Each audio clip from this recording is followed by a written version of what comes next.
Hello friends, मैं दीप्ति। मेरे channel में आप सबका बहुत बहुत स्वागत है। उम्मीद है आप सब बहुत अच्छे से होंगे। तो चलिए आज सबसे पहले देखते हैं मेरे गार्डन में इन दिनों बहुत खूबसूरत कलर बिखेरते हुए कोलियस के ये प्लांट्स। यहाँ लगभग 12 तरह के कोलियस के प्लांट्स हैं और इनको मैंने अभी हाल फिलहाल में ही यहाँ पर एक जगह में इकट्ठा किया है। ये अलग अलग जगह में रखे हुए थे। तेज़ गर्मी की वजह से, कुछ ज़्यादा पानी देने की वजह से और कुछ मेलीबग के अटैक के कारण गर्मियों के समय में ये सारे प्लांट्स करीब करीब मरने की कगार में पहुंच गए थे। इनमें ज़्यादातर प्लांट्स को मैं अपने फ्रेंड्स से कटिंग लेकर ग्रो की थी और मैं किसी भी कंडीशन में नहीं चाहती थी कि ये प्लांट्स ख़राब हो जाएं। तो जो भी इनकी 2-3 इंच की छोटी छोटी सी कटिंग्स जो थोड़ी बहुत अच्छी कंडीशन में थी, उनको मैंने लेकर ग्रो किया था छोटे छोटे से पॉट में। और आज की डेट में ये देखिए, ये इस कंडीशन में है, हेल्दी ग्रोथ लिए हुए मेरे गार्डन की शोभा बढ़ा रहे हैं। बहुत इजीली ग्रो होने वाले खूबसूरत प्लांट हैं ये। मेरे पास कुछ सीड्स रखे हुए थे पहले के और कुछ मैंने कलेक्ट किए थे, तो आज मैं उन्हीं सबको यहाँ पर डाल रही हूँ मिट्टी में। सारे तो एक साथ नहीं डाल पाऊँगी, बहुत सारे ये देख सकते हैं आप सीड्स हैं। तो कुछ को मैं आज यहाँ शो कर दूँगी और कुछ 2-4 दिन बाद करूँगी। और इनको मुझे अब ख़त्म करना ही है क्योंकि ये पिछले साल के सीड्स हैं। तो अब मैं इनको ज़्यादा दिन तक रखूँगी तो भी कोई फ़ायदा नहीं होगा क्योंकि फिर इसमें जर्मिनेशन नहीं होगा। तो मैं थोड़े थोड़े दिनों में इनको छिड़कती रहूँगी मिट्टी में, और जिसमें प्लांट निकल आएंगे तो अच्छी बात है, नहीं निकलेंगे तो भी कोई बात नहीं। और उसके लिए मैं क्या कर रही हूँ, इस बार मैं जैसे ये सीड्स के पैकेट लेके ना उसको उसी गमले के साथ में फ़ोटो लेकर या वीडियो लेकर रख ले रही हूँ। क्या होता है, कई बार हम नाम वाम लिख के रख तो लेते हैं पर समय के साथ में फिर वो इधर उधर हो जाता है या पानी में वो फिर मिट जाते हैं। तो इसलिए मैं इसका फ़ोटो लेके रख ले रही हूँ। जैसे मैंने मार्किंग की, वो जो टूटा पॉट है उसमें मैंने क्या लगाया, ये जो एक रीयूज़ वाला DIY पॉट है घी का डब्बे का, उसमें मैं देखिए ये पेंजी डबल मिक्स लगा रही हूँ। तो इस तरह फ़ोटो लेके रखूँगी तो मुझे वो ध्यान रहे। जैसे जिप्सोफिला और कैमोमिले का सीड्स लगा रही हूँ, इसमें मैं ये 2 तरह के प्लांट्स के सीड्स लगा दूँगी। तो इस तरह से मैं मार्किंग करके इस बार रख रही हूँ। मुझे बहुत ज़्यादा उम्मीद तो नहीं है इस सीड से कि ये जर्मिनेट होंगे, क्योंकि पिछले बार ही बहुत सारे सीड्स जर्मिनेट नहीं हुए थे। तो इस बार भी मुझे उम्मीद तो नहीं है, लेकिन फिर भी मैं डाल के देख ले रही हूँ। और ये जिप्सोफिला मैं चाहती हूँ मेरे गार्डन में खिले, लेकिन एक भी बार मैं इसे सीड से ग्रो नहीं कर पाई, इसका जर्मिनेशन ही नहीं होता है। कई बार हम सीड्स खरीद लेते हैं लेकिन फिर वो जर्मिनेट नहीं होते। शायद हमारे यहाँ का लोकल जो मौसम है उनके अनुकूल नहीं होता होगा, लेकिन फिर भी सीड्स डाल के देखने में क्या हर्ज है। वैसे फेंकने से अच्छा है कि हम ट्राई कर लें एक बार। इससे पहले भी मैंने एक बार बीज शो किए थे, लेकिन बहुत ज़्यादा बारिश होने की वजह से किसी में जर्मिनेशन नहीं हुआ। और ये सीड्स लगाने के बाद मैं देखिए साफ फंजीसाइड मिला हुआ पानी से मैं इसमें छिड़काव कर रही हूँ, ताकि बीजों में फंगस ना लगे या मिट्टी में भी अगर फंगस वगैरह हो तो उसमें बीजों को नुकसान ना हो, इसके लिए। आज मैं आपसे फिर से एक बहुत ही असरदार और किफ़ायती लिक्विड फर्टिलाइज़र शेयर कर रही हूँ, और वो है ये सरसों खली का लिक्विड फर्टिलाइज़र। ये बहुत ही असरदार होता है प्लांट्स में, और जब हमारे पास बहुत ज़्यादा प्लांट्स हो तो हर बार हम बहुत सारा फर्टिलाइज़र खरीद के प्लांट्स में नहीं डाल सकते, तो ये बहुत असरदार होता है। तो सरसों की खली का लिक्विड फर्टिलाइज़र बनाने के लिए मैंने ये लिया है मस्टर्ड केक। ये मैंने 200 ग्राम के करीब लिया है अंदाजे से, और उसे मैंने 5 लीटर पानी में भिगो दिया है। ये हमारे यहाँ 30-35 रुपये केजी के हिसाब से मिलता है मस्टर्ड केक। मैं केक फॉर्म में ही लाती हूँ क्योंकि एक बार मैं पाउडर फॉर्म में लेकर आई थी, लेकिन जब मैंने उसे भिगोया तो उसमें ढेर सारा रेत निकला, मतलब उसमें मिलावट रहता है।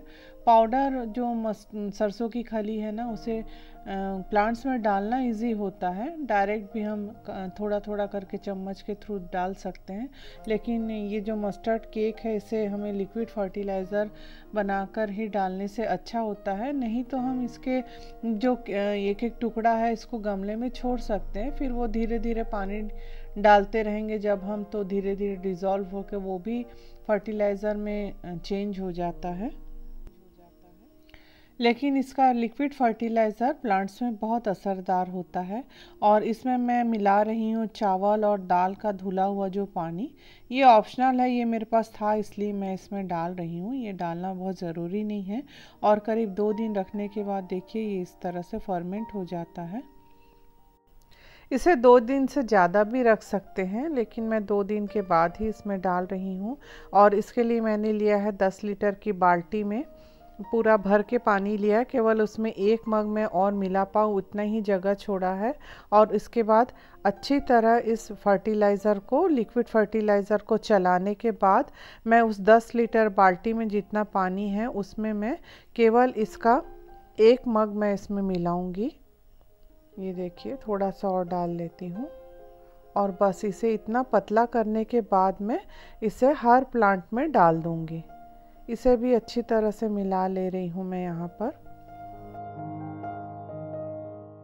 सरसों की खली के लिक्विड फर्टिलाइज़र को हमेशा बहुत ज़्यादा पतला करके ही प्लांट्स में डालना चाहिए, क्योंकि अगर हम गाढ़ा लिक्विड फर्टिलाइज़र प्लांट्स में डाल देंगे तो पौधों के जलने की आशंका रहती है। अगर हम 1 मग ले रहे हैं सरसों की खली का लिक्विड फर्टिलाइज़र तो उसे 10 लीटर, मतलब उसका 10 गुना 10 लीटर पानी में फिर उसे मिलाकर तभी हम उसे यूज़ कर सकते हैं। लिक्विड फर्टिलाइज़र डालने के 1 दिन पहले मैं प्लांट्स में पानी नहीं देती हूँ। आप देख ही सकते हैं पानी की कमी से प्लांट्स किस तरह झुक गए हैं। तो ऐसी कंडीशन में जब हम मिट्टी में लिक्विड फर्टिलाइज़र डालते हैं तो वो मिट्टी में अच्छे से सोख हो जाता है और प्लांट्स को इससे बहुत फ़ायदा पहुँचता है। और ये जो मग जिससे मैं अभी लिक्विड फर्टिलाइज़र प्लांट्स में दे रही हूँ ना, ये मेरे गार्डन का बहुत यूज़फुल एक मग हो गया है। इसे मैं मुंबई आइकिया से लेकर आई थी और इसका जो पाइप नुमा इसका आगे का हिस्सा है ना, इसकी वजह से जो सटे सटे से प्लांटर रखे रहते हैं अंदर घुसे घुसे से, उनमें भी बहुत अच्छे से पानी या फर्टिलाइज़र हम दे सकते हैं।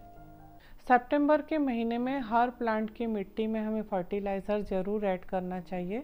इसीलिए मैंने 15 दिन पहले इन सारे प्लांट्स में ना वर्मी कंपोस्ट ऐड किया था और 15 दिन के बाद मैं सरसों की खली का लिक्विड फर्टिलाइज़र बनाकर इसमें डाल रही हूँ। इससे क्या होता है, बारिश की वजह से जो मिट्टी में से सारे न्यूट्रिशंस बह के बाहर चले आते हैं, तो इस तरह के फर्टिलाइज़र ऐड करने से प्लांट्स की जो मिट्टी है वो फिर से रिच सॉइल में बदल जाती है। और जितनी भी बार हम इस फर्टिलाइज़र को लेते हैं उतनी बार इसको अच्छे से चला लेना चाहिए, नहीं तो सरसों की खली जो है वो बहुत जल्दी नीचे बैठ जाती है और ऊपर केवल पानी पानी रह जाता है। तो हर बार इस तरह से चला लेना चाहिए। मेरे फ्रंट गार्डन के जितने भी प्लांट्स हैं उन सब में मैं आज ये फर्टिलाइज़र थोड़ा थोड़ा करके ऐड करूँगी, तो आज मुझे बहुत ज़्यादा टाइम लगने वाला है ये सब करने में। शाम को ही मैं ये डाल रही हूँ।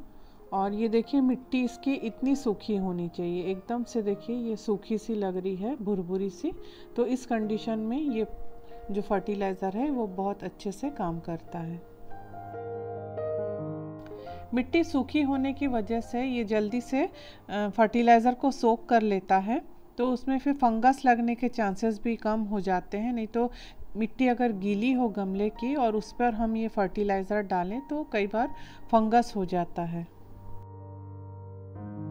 सरसों की खली में potassium, sulphur, nitrogen, magnesium, phosphorus वगैरह होता है और ये एक ऑर्गेनिक फर्टिलाइज़र है, इसलिए प्लांट्स के लिए ये बहुत अच्छा फर्टिलाइज़र माना जाता है।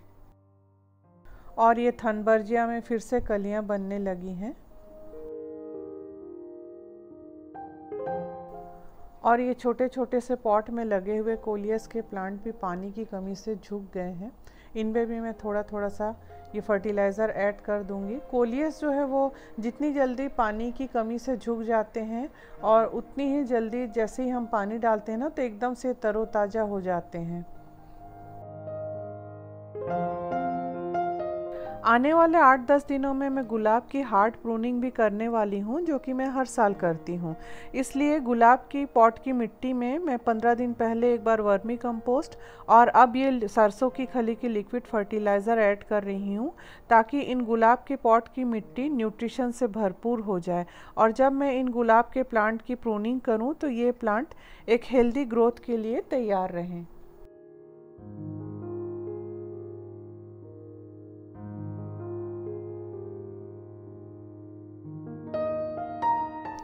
और ये इस तरह से मेरा ये जो लिक्विड फर्टिलाइज़र डालना था फ्रंट गार्डन के प्लांट्स में वो कंप्लीट हो गया है। काफ़ी समय लग गया, करीब 45 मिनट का टाइम लग गया। थोड़ा सा मैं बचा ली हूँ, इसको मैं बालकनी के जो प्लांट हैं उनमें डालूँगी। और देखिए ये 45 मिनट के अंदर ही ना ये कोलियस के प्लांट फिर से कैसे ताज़े से हो गए हैं, बिल्कुल फ्रेश हो गए हैं। कैसे झुके झुके से थे जब मैं ये फर्टिलाइज़र डाल रही थी तब। और ये देखिए ये भी काफ़ी कुछ अच्छे से दिखने लग गए हैं। अब काफ़ी समय लग गया, शाम भी होने लग गई है अब तो। चलिए एक बार मैं आपको पूरा फ्रंट गार्डन दिखा दूँ। ये कुछ इस तरह से है।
लोटस में, कैक्टस में और सक्लेंट्स में मैंने ये लिक्विड फर्टिलाइज़र ऐड नहीं किया है, क्योंकि सक्लेंट्स के साथ मैं कोई भी एक्सपेरिमेंट नहीं करना चाहती हूँ। बड़े मुश्किल से मैं ये सीख पाई हूँ कि उनको ज़िंदा कैसे रखना है हमारे एटमॉस्फेयर के साथ में, तो इसलिए अभी मैं उनमें इस तरह के कोई फर्टिलाइज़र ऐड नहीं कर रही हूँ। बहुत थोड़े से ही हैं मेरे पास कैक्टस और सक्लेंट्स। और ये देखिए कुछ सक्लेंट्स मैं इनकी पत्तियों से ग्रो कर रही हूँ, छोटे छोटे से बेबी प्लांट में निकल आए हैं। इसका जो मदर प्लांट है ना, उसे भी मैंने पत्तियों से ही ग्रो किया था। किसी नर्सरी से मैं पत्ती उसकी लेके आई थी एक आध मांग के, और उससे मैंने ग्रो किया था। क्योंकि मैं जितनी भी बार ये ला के ग्रो करती थी और वो मर जाते थे।